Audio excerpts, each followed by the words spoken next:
बोलो सियावर रामचंद्र की जय। राम कथा के रसिक तुम भक्त रास मति धीर। आई सुवासन करिए प्रभु तेज पुंज कपिवीर। लखन सिया रामचंद्र की जय। कल का जो प्रसंग था उसमें रनिवास में एक खबर पहुंची कि कल भगवान राम का राज तिलक होना है। तो वहां सभी बड़ी प्रसन्न हो गए और जिसने प्रथम जाकर के यह सूचना दी उसे बहुत से आभूषण वस्त्र आदि दिए गए। और अब सब माताएं उत्सव मना रही हैं, सजावट की तैयारी कर रही हैं। सुंदर मणियों से बहुत प्रकार के सुंदर और मनोहर सुमित्रा जी ने चौक पूरे। भगवान राम की माता जी कौशल्या जी आनंद में मग्न हैं। अतः ब्राह्मणों को बुलाकर बहुत प्रकार से दान दिया। ग्राम के देवी देवताओं का पूजन किया और जो सुंदर स्त्रियां हैं वो कोयल कैसी वाणी में सुंदर मंगल गीत गा रही। सभी नगर के स्त्री पुरुष बड़े प्रसन्न हैं और सब मंगल के साथ सजा रहे। राजा दशरथ जी ने वशिष्ठ जी को बुलाया और भगवान राम को शिक्षा देने के लिए उनसे अनुग्रह किया। दशरथ जी भगवान राम के महल में जाते हैं। भगवान राम दरवाजे पर आकर उनका स्वागत करते हैं, उनके चरणों में प्रणाम करते हैं। फिर अनेक विधि से 16 प्रकार से उनका पूजन करते हैं और फिर दोबारा श्री सीताराम जी ने भगवान के चरणों में प्रणाम किया।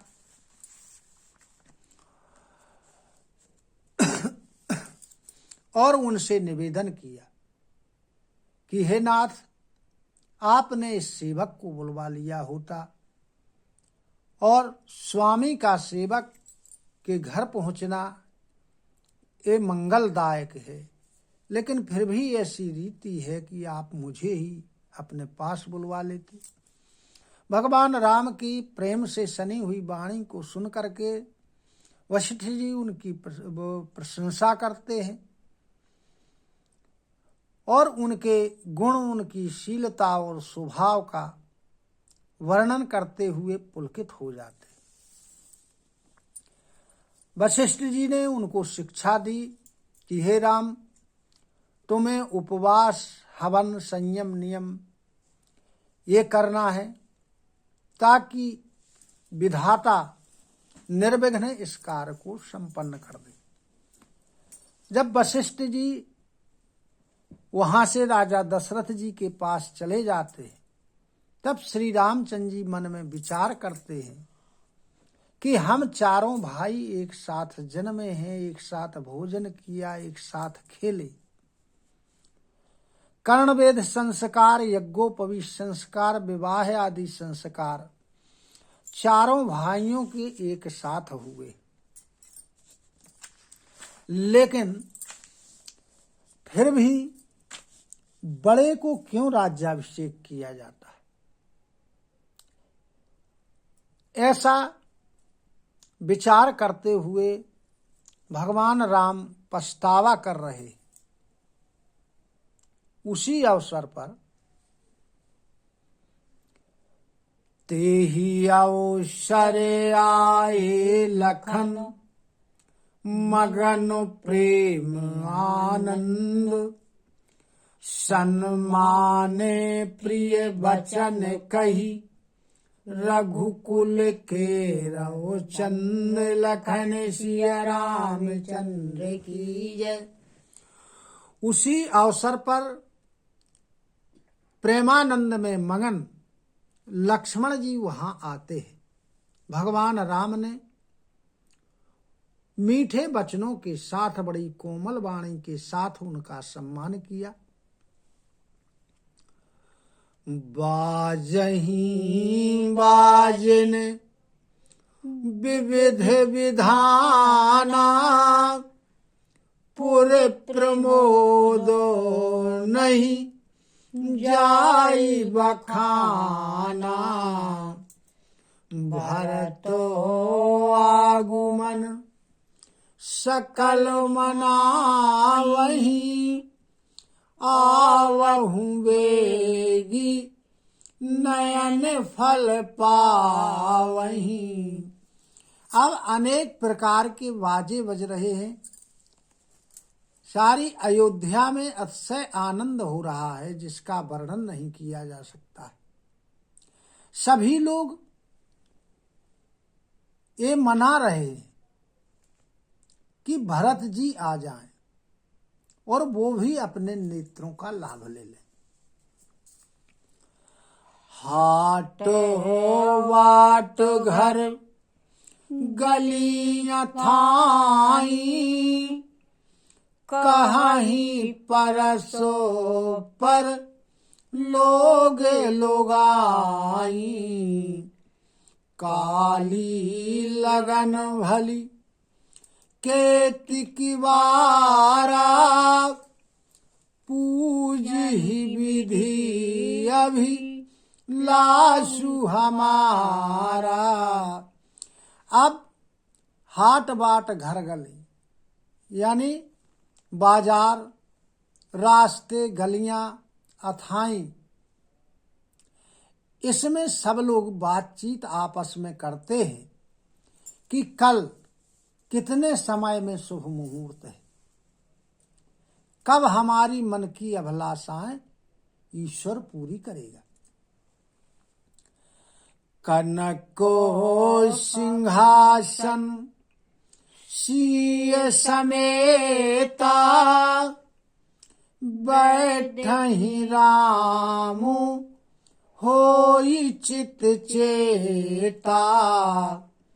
सकलो कहीं कब होयहि काली, बिघन मनावहि देव को चाली। अब लोग कहते हैं कि हमारा मनोरथ कब पूर्ण होगा, श्री सीताराम जी सोने के सिंहासन पर कब विराजमान होंगे और हमारा मन चाहा काम होगा। अब नगर के जो निवासी हैं, निवास है, सभी लोग ऐसा विचार कर रहे हैं, लेकिन जो देवता लोग हैं वो उसमें विघ्न डालने के लिए कुचक्र की रचना कर रहे कि इसमें विघ्न कैसे पैदा हो, भगवान राम राज सिंहासन पर ना बैठे, ये वन को चले जा। इसके लिए वो अब कैसी चाल चली जाए इसके संबंध में सोच रहे। यानी जो ईश्वर की इच्छा है होना वही है, लेकिन मानवीय दृष्टि से जब व्यक्ति स्वार्थ में इतना गिर जाता है, यानी देवता लोग इतने गिर गए कि केवल अपना स्वार्थ देख रहे। अब उस स्वार्थ के लिए देवता लोग आगे क्या कर रहे हैं। तीनही सुहाई न अवध वधावा, चोरही चंदिनी राति न भावा।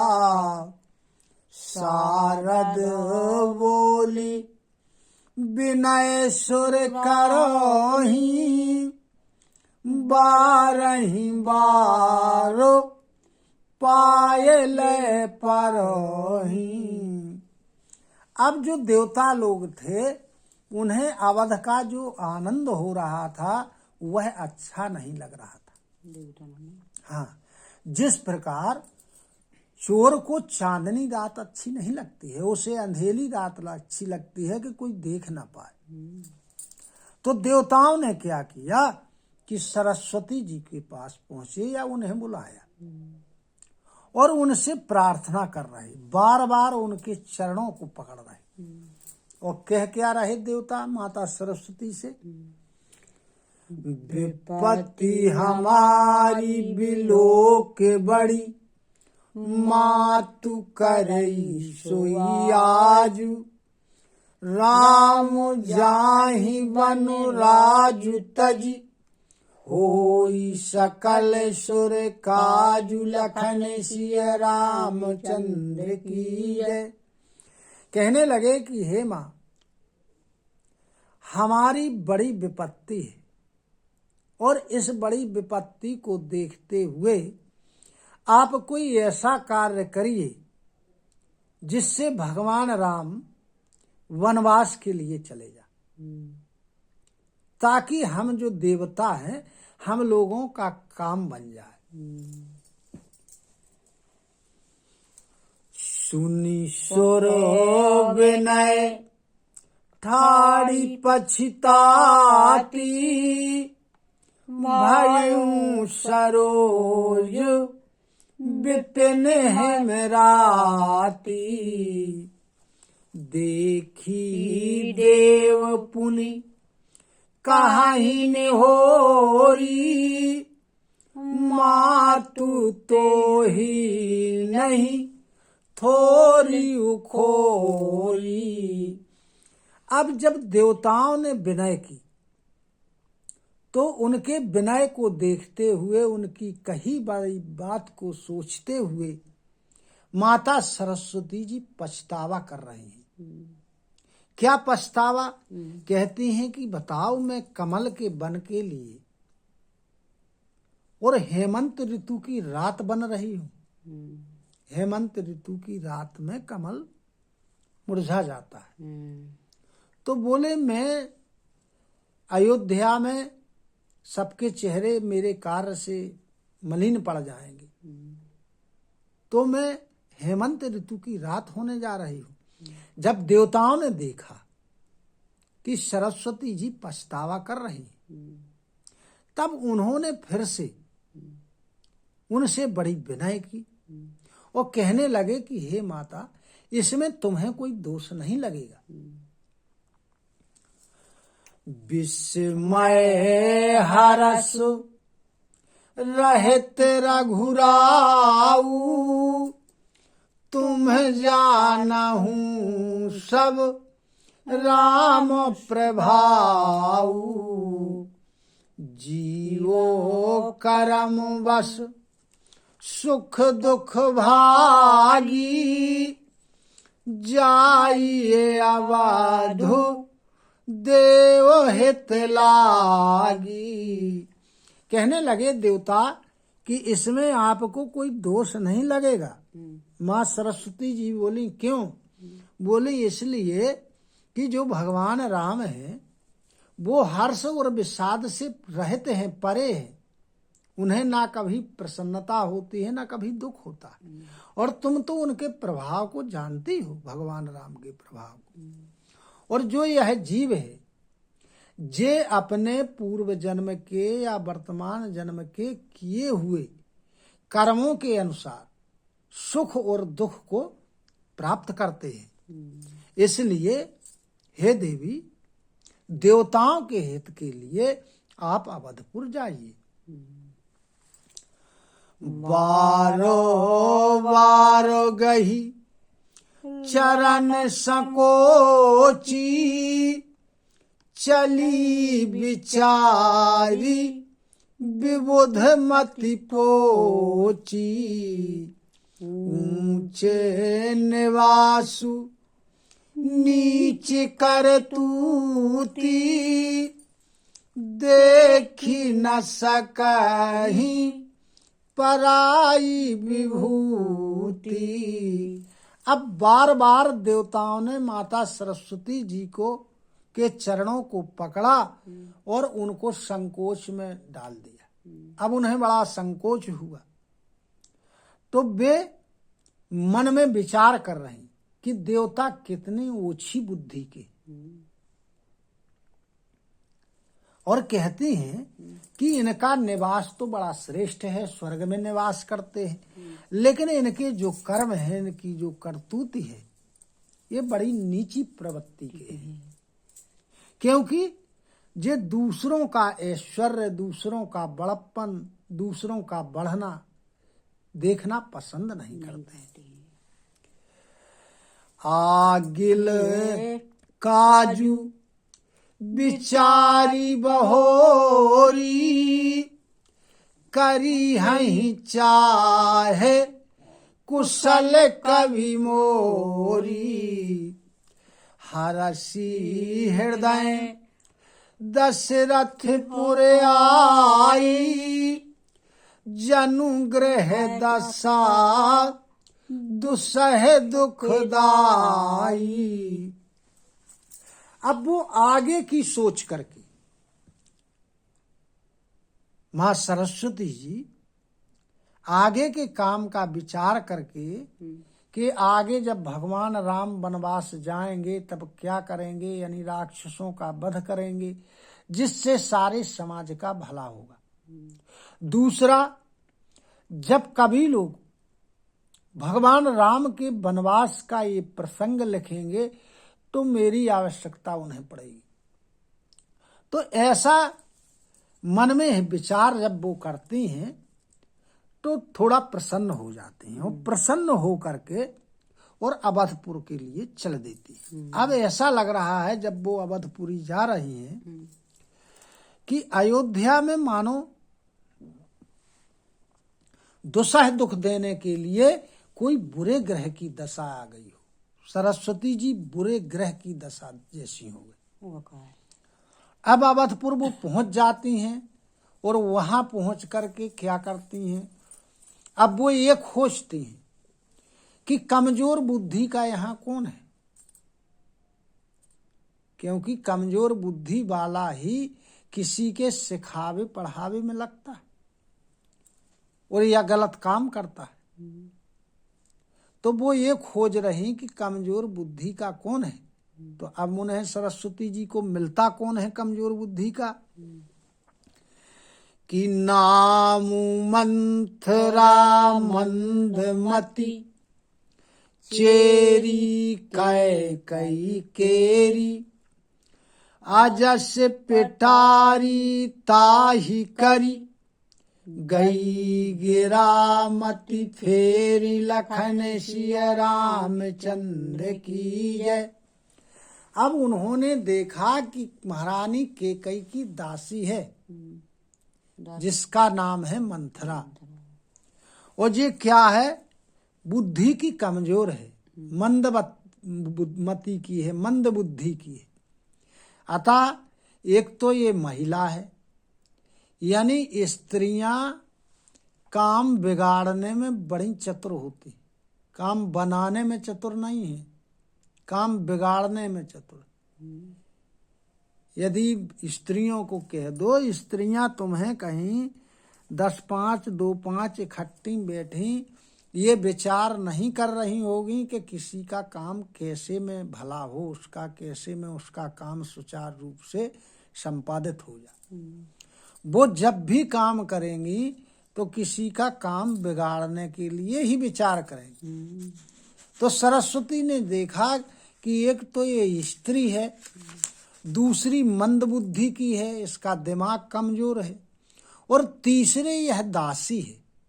तो जो सेवक होता है या दासी होती है या दास होता है, वो अपनी बुद्धि का प्रयोग बहुत कम करता है। तो सरस्वती जी ने क्या किया कि उसे अपयश की पिटारी बना करके और उसकी बुद्धि को फेर दिया।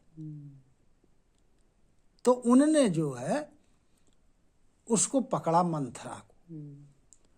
बोलो सियावर रामचंद्र की जय। कथा विसर्जन होते है सुनहु वीर हनुमान, जो जन यहाँ से आए हो सो तहाँ करो पयान। श्रोता सब आश्रम गए शंभु गए कैलाश, रामायण मम हृदय में सदा करहु तुम वास। लखन सिया रामचंद्र की जय। उमापति महादेव की जय। पवन सुत हनुमान की जय।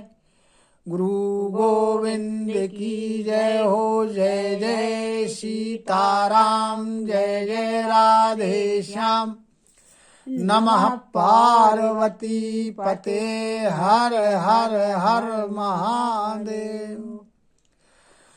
हरि शरणं हरि शरणं हरि शरणं हरि शरणं हरि शरणं हरि शरणं हरि शरणं हरि शरणं।